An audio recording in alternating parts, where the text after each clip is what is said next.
Sanksi tegas bagi penyedia katalog elektronik yang melanggar aturan. Di tengah perkembangan teknologi yang pesat, penggunaan katalog elektronik menjadi salah satu solusi dalam proses pengadaan barang jasa pemerintah. Namun, kecanggihan teknologi ini juga membawa risiko atas pelanggaran aturan dan syarat yang berlaku. Lembaga Kebijakan Pengadaan Barang Jasa Pemerintah (LKPP) melakukan tindakan tegas terhadap 278 pelaku usaha katalog elektronik yang terbukti melanggar ketentuan yang berlaku.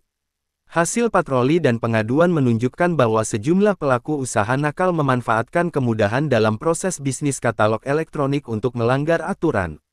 Penyalahgunaan tersebut mencakup berbagai aspek, mulai dari harga tidak wajar, ketidaksesuaian kategori produk, hingga informasi tingkat komponen dalam negeri (TKDN) yang tidak sesuai. Hal ini memicu LKPP untuk mengambil langkah-langkah tegas guna menegakkan disiplin dan memberikan klarifikasi terkait pelanggaran yang dilakukan. Data patroli yang dikumpulkan menunjukkan sejumlah indikasi pelanggaran yang serius. Di antaranya adalah 1.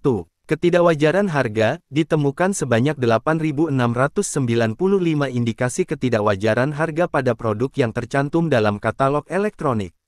Hal ini menunjukkan adanya potensi manipulasi harga yang bertentangan dengan prinsip transparansi dan keadilan dalam proses pengadaan. 2. Substitusi produk impor, terdapat 1.362 kasus substitusi produk impor yang melanggar ketentuan terkait dengan penggunaan produk dalam negeri. Pelanggaran ini mengancam keberlangsungan industri dalam negeri dan keseimbangan perdagangan negara. 2. Ketidaksesuaian kategori, sebanyak 1.207 kasus ketidaksesuaian kategori, subkategori produk menunjukkan ketidakkonsistenan dalam pengelompokan produk dalam katalog elektronik. Hal ini dapat membingungkan pengguna dan merusak integritas proses pengadaan. 3. Ketidaksesuaian informasi TKDN, adanya 9.488 kasus ketidaksesuaian informasi tingkat komponen dalam negeri TKDN, mengindikasikan bahwa informasi yang diberikan tidak memenuhi standar yang ditetapkan. Hal ini dapat merugikan produsen lokal dan menghambat upaya pemerintah dalam meningkatkan kemandirian industri dalam negeri. Data-data tersebut menjadi dasar bagi LKPP untuk mengambil tindakan tegas terhadap pelanggar. Laporan ini mencerminkan komitmen LKPP untuk memastikan transparansi, integritas, dan kepatuhan terhadap regulasi dalam proses pengadaan barang jasa pemerintah. Dengan mengungkapkan pelanggaran-pelanggaran tersebut, LKPP memberikan sinyal yang jelas bahwa mereka tidak akan mentolerir praktik-praktik yang merugikan dalam pengadaan barang jasa pemerintah. Sanksi yang diberikan oleh LKPP kepada penyedia katalog elektronik terbagi menjadi beberapa tingkatan. Pertama, penyedia yang melanggar kewajiban atas syarat dan ketentuan katalog elektronik akan diberikan surat peringatan SP pertama. Apabila terjadi pelanggaran yang sama untuk kedua kalinya, penyedia tersebut akan mendapatkan SP kedua dengan sanksi penghentian sementara dalam sistem transaksi e-purchasing selama 6 bulan. Sanksi yang lebih berat, yaitu SP ketiga, akan diberikan jika terjadi pelanggaran untuk ketiga kalinya dengan sanksi berupa penurunan pencantuman penyedia katalog elektronik selama 1 tahun. Tak hanya itu, LKPP juga memberikan sanksi sesuai dengan peraturan perundang-undangan yang berlaku bagi penyedia yang melakukan perbuatan yang dilarang. Apabila terdapat kerugian negara akibat pelanggaran tersebut, penyedia wajib mengembalikan seluruh kerugian negara yang timbul. Selain itu, penyedia yang memberikan informasi atau data palsu ketika melakukan pengaduan juga akan dikenakan sanksi berupa pencabutan status sebagai penyedia katalog elektronik selama 2 tahun. Sanksi yang diberikan kepada penyedia katalog elektronik yang melanggar aturan tidak hanya didasarkan pada peraturan LKPP, tetapi juga merujuk pada peraturan perundang-undangan yang berlaku di Indonesia. Berikut adalah elaborasi tentang sanksi sesuai dengan peraturan perundang-undangan. 1. Penghentian sementara akun. Penyedia yang terbukti melanggar kewajiban atas syarat dan ketentuan katalog elektronik dapat dikenakan sanksi penghentian sementara dalam sistem transaksi e-purchasing selama 6 bulan. Hal ini sesuai dengan ketentuan yang diatur dalam Undang-Undang Nomor 11 Tahun 2020 tentang Cipta Kerja, yang memberikan wewenang kepada lembaga terkait untuk memberikan sanksi penghentian sementara dalam sistem transaksi elektronik. 2. Penurunan pencantuman penyedia. Apabila pelanggaran terus berlanjut, LKPP berhak memberikan surat peringatan ketiga SP3 kepada penyedia yang melanggar aturan katalog elektronik untuk ketiga kalinya. Sanksi yang diberikan adalah penurunan pencantuman penyedia katalog elektronik selama 1 tahun. Penurunan pencantuman ini mencermati ketentuan dalam Peraturan Presiden Nomor 12 Tahun 2021 tentang pengadaan barang jasa pemerintah yang mengatur tentang penghentian sementara hak akses pengguna. 3. Kewajiban mengembalikan kerugian negara, apabila hasil auditor atau aparat penegak hukum menemukan adanya kerugian negara yang timbul akibat pelanggaran oleh penyedia katalog elektronik, penyedia tersebut wajib mengembalikan seluruh kerugian negara yang timbul. Ketentuan ini sesuai dengan prinsip tanggung jawab hukum yang diatur dalam KUHP dan peraturan perundang-undangan terkait tindak pidana korupsi. 4. Pencabutan status sebagai penyedia katalog elektronik, apabila penyedia memberikan informasi atau data palsu ketika melakukan pengaduan, LKPP berhak mencabut status penyedia katalog elektronik selama 2 tahun. Tindakan ini didasarkan pada Undang-Undang Nomor 8 Tahun 2010 tentang Pencegahan dan Pemberantasan Tindak Pidana Pencucian Uang yang mengatur tentang sanksi bagi pelaku tindak pidana pencucian uang, termasuk penggunaan data palsu. Dengan mengacu pada peraturan perundang-undangan yang berlaku, LKPP memastikan bahwa sanksi yang diberikan kepada penyedia katalog elektronik yang melanggar aturan sesuai dengan ketentuan yang telah ditetapkan.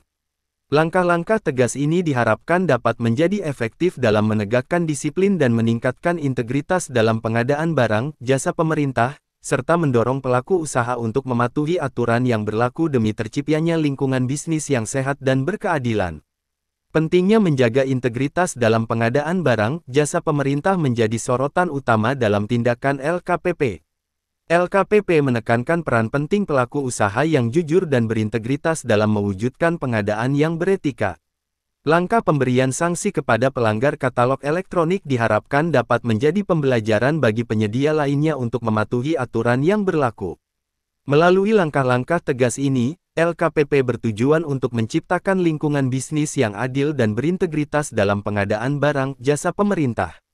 Penegakan disiplin terhadap pelanggar katalog elektronik menjadi langkah awal dalam mewujudkan proses pengadaan yang transparan dan efisien. Seluruh penyedia katalog elektronik diharapkan dapat melakukan pengecekan secara berkala untuk memastikan kepatuhan terhadap aturan dan ketentuan yang berlaku, sehingga dapat tercipta lingkungan bisnis yang sehat dan berkeadilan bagi semua pihak. Terkait harga dan jaminan barang jasanya itu tidak nipu, tidak bohong, mereknya benar. Kalau dia mencantumkan PDN yang benar. Kalau dia mencantumkan ber-TKDN yang benar. Jadi kita lakukan patroli. Jadi kalau ditemukan oleh tim patroli, oleh sistem kita, ternyata dia naikin harga atau nginput harga dibandingkan dengan pasar 25% lebih mahal, itu langsung oleh sistem akan di-freeze, akan dikunci. Dia di-freeze itu dibekukan sementara, tidak bisa di-purchase gitu ya. Itu satu, pengamanan satu. Pengamanan yang kedua adalah setiap penyedia yang mau mengupload harga dalam katalog sebelum tayang, itu dia harus menandatangani surat pernyataan pertanggungjawaban mutlak bahwa yang dia upload harganya itu wajar. Kita pakai mekanisme, kamu sudah saya kasih kemudahan, kamu harus nginput dengan jujur. Sanksinya apa? Nah, gitu ya. Nanti di surat pernyataan itu apabila diketemukan di kemudian hari lebih mahal, akan diminta untuk mengembalikan. Jadi dari sisi PPK aman gitu. Tapi kita mendidik penyedia gitu ya. Supaya kamu input barangnya yang benar, kamu input harganya yang wajar gitu ya.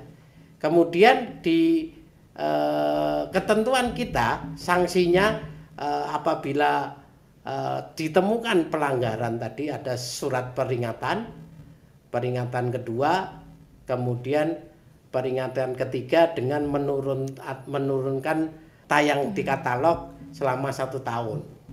Kemudian apabila menyampaikan dokumen dan syarat yang tidak benar, itu langsung pencabutan sebagai penyedia katalog dikenakan sesuai sanksi sesuai ketentuan perundang-undangan. Kalau dia nipu terbukti ya kita laporkan ke pemalsuan, ya kita laporkan ke APH gitu ya. Hasil audit terdapat kerugian negara, maka penyedia wajib mengembalikan kerugian negara tadi yang selisih tadi. Jadi pengamanannya ada banyak sehingga tidak tuduhannya ini bom waktu gitu ya. Ini enggak, kita tetap ngamankan, permudah di depan, tapi di belakang ada patroli. Dan kita lagi men-set up patroli dengan AI. Jadi kita sedang dibantu Telkom untuk men-set up patrolinya dengan artificial intelligence, sehingga tidak bisa kalau sekarang ini masih manual, walaupun dibantu sistem. Ini kadang ada yang lolos gitu ya, mohon maklum. Jadi memang kita akui kalau ada yang lolos, kita butuh peran serta semua stakeholder. Kalau masyarakat Anda melihat Pokja atau PPK ngelihat di katalog maupun ini kok harganya mahal sih, lapor ke LKPP. Ada di sistem itu pelaporan, nanti begitu ada laporan kita langsung freeze dulu, kita panggil, kita klarifikasi apakah harganya memang tidak wajar, apakah kamu malsu sertifikat TKDN, apakah kamu malsu tingkat kandungan dalam negerinya. Nah itu apakah kemarin ada di freeze itu gara-gara dia ternyata menjual tanpa izin.